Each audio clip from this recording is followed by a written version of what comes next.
We begin this new hour of News Nation with the latest on Representative Marjorie Taylor Greene. After facing calls for her expulsion from Congress, she's not backing down, citing her support from former President Donald Trump. News Nation correspondent Michael Shore joins us live from Southern California with the details. Michael.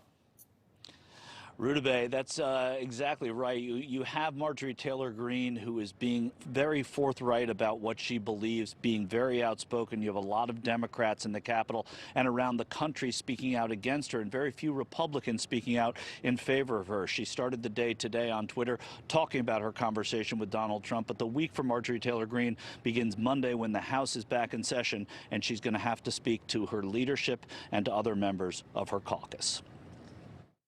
With the House being gavelled back into session this coming Monday, much of the attention from both Democrats and Republicans has turned to one member specifically, Republican Marjorie Taylor Greene of Georgia, who tweeted Saturday morning of having spoken with former President Donald Trump, saying, "I had a great call with my all-time favorite POTUS, President Trump. I'm so grateful for his support, and more importantly, the people of this country are absolutely 100% loyal to him because he's 100% loyal to the people and America first." Support is something that the embattled congresswoman is having difficulty finding after past incendiary comments were revealed, including a video in which she taunts a survivor of the 2018 Parkland, Florida school shooting that killed 17. Why are you supporting red flag gun laws that attack our Second Amendment rights? These revelations have led to at least 50 members of Congress, all Democrats, signing on to separate motions calling for expulsion and censure. Congresswoman Greene's comments and actions are dangerous, unpatriotic, and a clear threat to every member of Congress.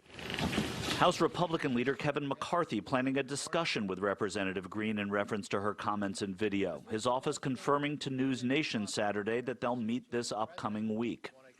And on Friday, Democrat Cori Bush of Missouri announcing that she is moving her office because of Greene. Because I am here to do a job for the people of St. Louis. They deserve that. And what I cannot do is continue to look over my shoulder wondering if a white supremacist in Congress by the name of Marjorie Taylor Greene or anyone else, because there are others, that they are doing something or conspiring against us. Representative Greene took to Twitter to respond.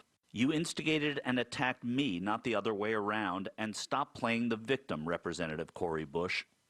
With Greene having cast doubt on the veracity of some school shootings, House Speaker Nancy Pelosi took issue Thursday over Greene being given a spot on the House Education Committee.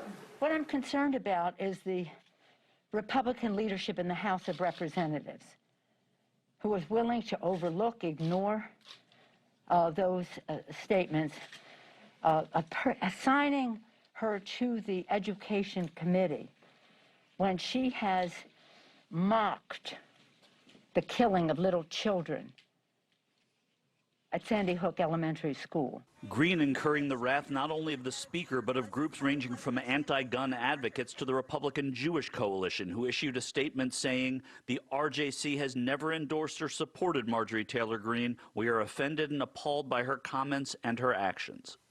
But in the days leading up to her meeting with Republican leadership, Greene is showing no sign of retreat, at least not yet, tweeting, "I won't back down, I'll never apologize, and I'll always keep fighting for the people." It will take 2/3 of the House, of course, to expel a member, and that would require a lot of Republicans to be a part of such a bill. The bill by Los Angeles, from here in Los Angeles, Jimmy Gomez, has about 50 co-signers to it. Also from California, Representative Sarah Jacobs, along with Nikema Williams of Georgia, has put out the censure bill. So there's going to be a lot of discussion over Representative Greene, but really the onus of this is on Republicans and how they deal with this member of their own caucus and whether they're able to distance themselves from someone who is so close to President Trump.